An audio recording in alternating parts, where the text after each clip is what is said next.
If you're running an e-commerce brand, I can guarantee you that you're leaving a ton of money on the table. How do I know? Because I've spent the last 9 years recovering that lost revenue for brands doing 6 all the way to multiple 8 figures. Today, I'm going to show you everything I learned so we don't waste the next 9 years making the same mistakes. I use these same lessons I'm going to be sharing with you shortly to increase Wholestory's email and SMS revenue from 12% to 40%, to consistently stay over 40% of email and SMS revenue for Kingsman Premium, and we peaked at 53%.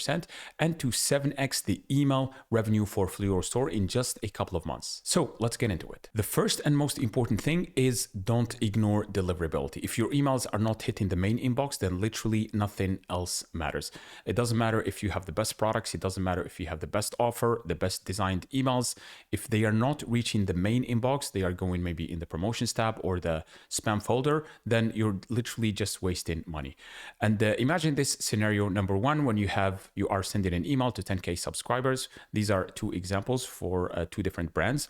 And then you have the great deliverability filter. So the first brand, the outcome is just 30% of those 10K subscribers are going to see that email because they have poor deliverability. So in this case, 3,000 people. And in the second example, because they have really good deliverability, 70% of the people they send the email to are going to see their email. So assuming that the revenue per recipient is the same, is 50 cents for both, then the results in the first example is $1.5 thousand for that particular email. And the result for the second example is $3.5 thousand. And this is from sending the exact same email to the same amount of subscribers. So you have $2,000 extra just because you have good deliverability. So deliverability is a super complex topic, but this is the 80-20 of it. So focus on PFLs and NFLs. And these are positive feedback loops and negative feedback loops. And what I mean by this is the more signals you send to these email apps like Gmail, Yahoo, Hotmail, etc., the more likely they are to put your emails in the main inbox for those existing subscribers and for future subscribers as well. And the more of those negative signals you send to these email apps like Gmail and Yahoo, the less likely they are to give you prime real estate, and the more likely they are going to put you in the promotions tab or the spam folder.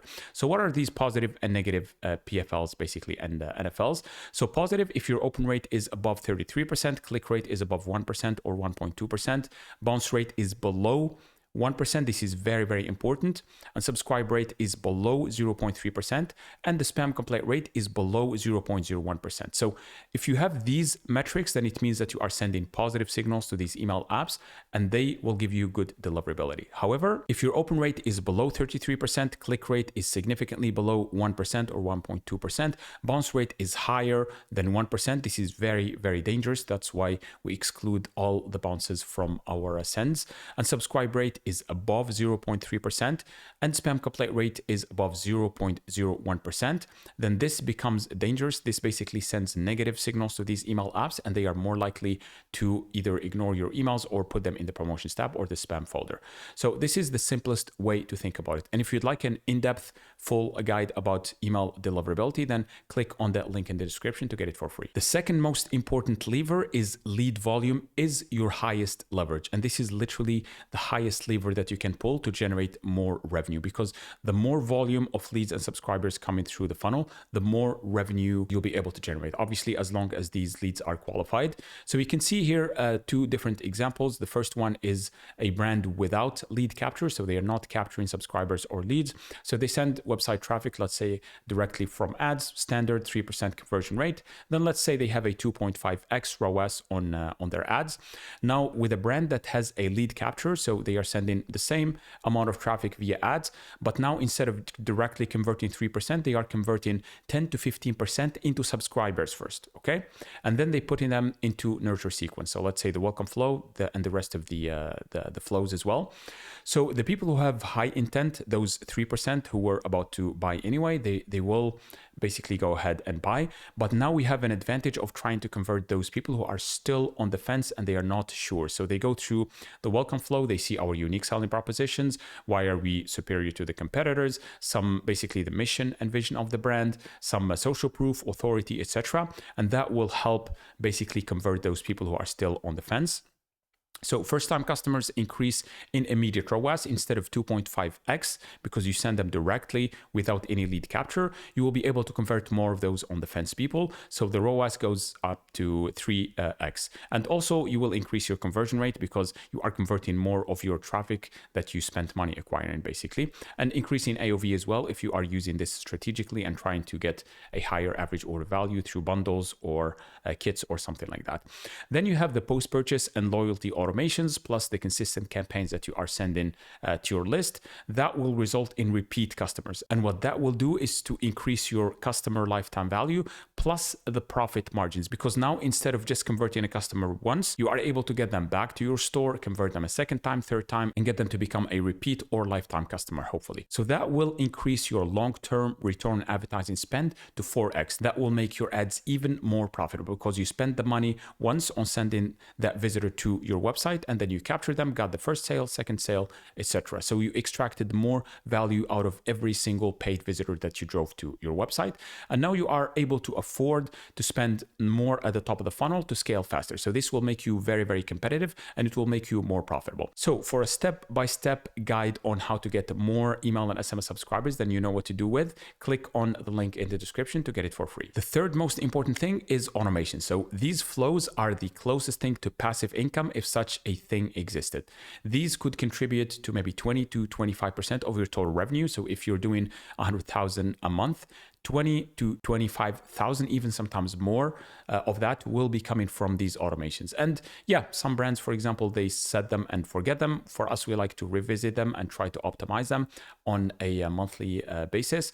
But yeah, the minimum thing you could do is to just set them at the beginning to ensure that you answer these customers' questions, overcome their objections, and convert them into first time and eventually repeat customers. So there are 3 different phases. So there are about 10 core flows that you can set up, and these will result in 80 to 90% of the total revenue that you could generate from these flows.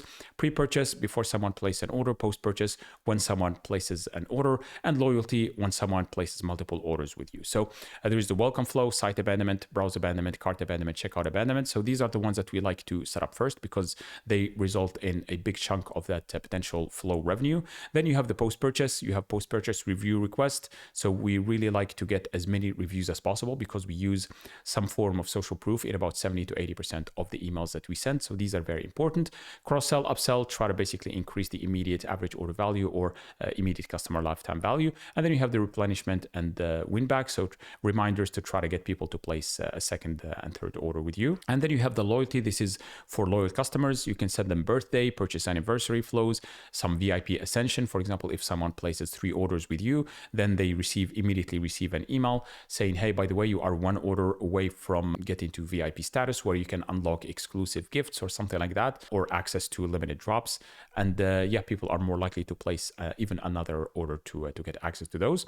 So for a step-by-step in-depth guide on how you can set up these 10 core flows plus 7 automations that will turbo boost the amount of revenue you will get from these flows, you can click on the link in the description to get it for free. The fourth most important thing is to stay top of mind. So according to a few studies that I've read, people are exposed to 5,000 to 10,000 marketing messages daily. I know this sounds crazy, but this counts basically ads, this counts social media, emails, TV, billboards, basically everything. And less than 5% of these ads are actually noticed by people, and even less can be recalled. So you are basically swimming in a sea of marketing messages, and it's becoming increasingly more difficult to stand out and basically get your products and offers in front of your potential customers. So if you fail to get attention and stay top of mind in today's environment, you'll become irrelevant no matter how great your product is. This is an unfortunate reality. So what to do about it is to send 2 to 3 email campaigns per week and then scale as you go. For some of the bigger brands that we are working with, we sometimes send even 4, 5, or 6 emails per week. As long as you're doing proper segmentation and sending valuable messages or valuable campaigns, you will notice that your unsubscribe rate stays low and your spam complaint rate stays low as well. So we have brands, for example, where we send quite a bit of emails and our spam complaint rate is almost always 0%, which indicates that people are really enjoying our emails. They don't have any negative sentiment or resentment towards our email, which is a very, very good sign. So you can see here some of the emails that we have sent for our clients. clients. First one generated 43,000, 12,000, 24, 3, 29%. So email campaigns could help you add 20 to 25% to your total revenue. So the fifth one is to not just offer value. And I see this advice everywhere online. People basically recommending, hey, just offer more value, just offer more value. And this doesn't make any sense because the objective for you is to try to sell your product. This is the main thing. And yes, you can do it through offering some sort of value, but the main objective is to make money here. So let's keep the main thing the main thing. We do this typically by using these 4 categories, or they are called the 4 E's: educating, entertaining, engaging, and empowering. So educating, try to offer education to customers. Entertaining, try to basically make them laugh. And if people like your messages or your campaigns, then they are more likely to like your products and brand. Then we send engaging campaigns. These are meant to build engagement. And we also send empowering emails. And these are basically empowering our potential customers or customers to make the right choices in their lives, to make their lives better. So what we typically do is 80 to 90% soft selling. We always soft sell our products, even if we are offering educational content or engaging content. And then for the rest of it, you make direct offers to try to get people to place an order with you. And if you'd like a detailed 50+ page guide on how to create high converting emails for your ecom brand, then you can click on the link in the description to get it for free. The sixth thing is more and better. So more is not necessarily better, but more and better is actually better. So quality is absolutely great. So this is what sets you apart from your competitors. You need not just quality products, but also quality copy, quality design, quality campaigns, etc. However, quantity is also very, very important. And most brands, they actually sleep on quantity. They try to focus on quality, which is perfect. However, they don't pay enough attention to quantity as well. And volume is really, really important. This applies to more quality leads, subscribers. The more of those, the more revenue you'll be able to generate. More emails in flows and automations, the more of those you have, the more revenue your brand is going to be generating. And then more email campaigns as well. The law of diminishing returns is very, very real here. However, you can attenuate it by actually focusing on quality. As long as the deliverability metrics that I mentioned above with those positive feedback loops and negative feedback loops, as long as they are good to go, then you can get away with sending more volume and your brand is actually going to generate much, much more revenue. So the seventh one is to build anticipation. And this is very, very important. This applies to new product launches, back in stock, promos, retail collabs, partnerships, etc. Because what I see a lot of brands do, they directly launch maybe a new product or a new offer without teasing it first and building anticipation. And we notice that whenever we build anticipation and tease whatever it is, the product launch or the promo, we end up generating way more revenue than if we just launched it directly. So you can check some of the results we had for our client last Black Friday. So you can see here that we were able to generate 451,663 from just email. They are using Attentive for SMS and Klaviyo for email. And we were able to generate 230,000 from SMS. And this was because we built a lot of anticipation for that particular sale. So this is really, really important. So the eighth thing is to be able to say more with less. When I read copy from many brands, I see that it's filled with jargon, a lot of filler words, and I tend to basically just close and move on. People's brains are absolutely fried these days with social media, with AI, with the TikTok, etc. So if you can't capture their attention in the first 3 to 5 seconds, then they are gone. So the rule of thumb here is to use less words that are more impactful. So try to say more with less words. And Apple is absolutely master at this. So you can check some of their emails to understand how they do this. So avoid beating around the bush. That's the first thing. Think, how can I say the same thing but with less words? How do I get to the destination without taking a huge, huge road? So it doesn't mean that long copy doesn't work, because it absolutely does work. Just make sure that every word or phrase you use has an actual objective.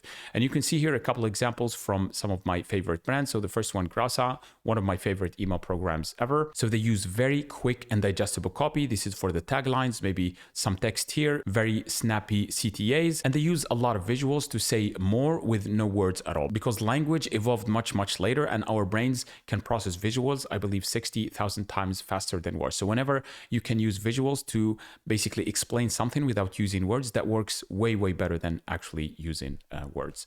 So the ninth thing is you need top of funnel acquisition. And whoever tells you, hey, you can just focus on bottom of funnel or retention, you can't retain customers or traffic if you don't have any coming at the top of the funnel. So Email, unfortunately, as great as it is, cannot create demand.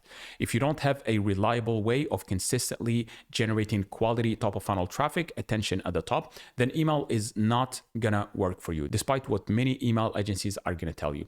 I talked to several brands that lost their top of funnel traffic, whether it's like Meta account got banned, algorithm changed, etc. And email works with them for a while because they already have an email list monetizing basically existing subscribers and customers. But then it eventually dies off because you really need to continuously feed that funnel from the top. So the only way to scale an ecom brand profitably is to get more new customers and make more money from each of those customers. So you can see here on the example on the left, no top of funnel traffic, you have a bucket that is empty, nothing happens. And for brands that have no bottom of the funnel, so they don't have a good retention email and SMS program, it's like having holes at the bottom of your bucket. So even if you are pouring water at the top in terms of acquisition at the top of the funnel, then you're going to leak that all over the place. And this is why both are very important, acquisition and retention. So if you'd like to generate more revenue and profit for your ecom brand, then I'm happy to offer you a free Klaviyo audit of your email and the SMS program. So our clients generate between 35 to 50% of their total revenue from email SMS. And I would be happy to offer you an audit where I can show you exactly what's missing in your account, what could be improved, and how much more revenue you'll be able to generate when all of the improvements are implemented. And if you'd like this free audit, you can click on the last link in the description to schedule a quick call with me. So if you found this video helpful, like, subscribe, and hit the notification bell, and I'll see you in the next one.